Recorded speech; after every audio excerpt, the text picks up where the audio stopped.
మూలిగేనక్కపై తాటికే పట్టేటైంది పాకిస్తాన్ పరిస్థితి. ఆపరేషన్ సింధూర్తో చావు దెబ్బ తగిలి 2 నెలలు కూడా గడవక ముందే టెక్ దిగ్గజం మైక్రోసాఫ్ట్ మరో షాక్ ఇచ్చింది. మైక్రోసాఫ్ట్ పాకిస్తాన్లో తన కార్యకలాపాలను నిలిపేయాలని డిసైడ్ అయింది. కాదు కంప్లీట్గా పాకిస్తాన్కి గుడ్ బై చెప్పాలని డిసైడ్ అయింది, వెళ్ళిపోయింది కూడా. ఎస్, మీరు అన్నది కరెక్టే. Microsoft left Pakistan.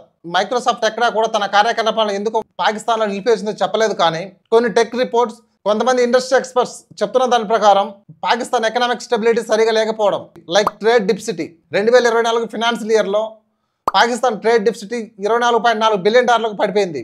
2025 జూన్లో చూస్తే ఇంకా దారుణం. ఆ నెంబర్ చెప్పడం ఎందుకులేండి. ట్రేడ్ డిఫిసిటీ ఏంటని మీరు అడిగితే, ఒక దేశం ఇతర దేశాల నుంచి కొనుగోలు చేసే గూడ్స్ అండ్ సర్వీసెస్ విలువ అది ఇతర దేశాలకు అమ్మే గూడ్స్ అండ్ సర్వీసెస్ విలువ కంటే ఎక్కువ ఉంటే దాన్ని ట్రేడ్ డిఫిసిట్ అంటారు. ఏంటి కాంప్లికేటెడ్గా ఉందా? సింపుల్గా చెప్పాలంటే ఎలా చెప్పాలి? ఫర్ ఎగ్జాంపుల్ పాకిస్తాన్ ఉందనుకోండి, వాళ్ళ దగ్గర ఉన్న వస్తువులు ఇతర దేశాలకు 1 లక్ష రూపాయలకు అమ్మి ఇతర దేశాల నుంచి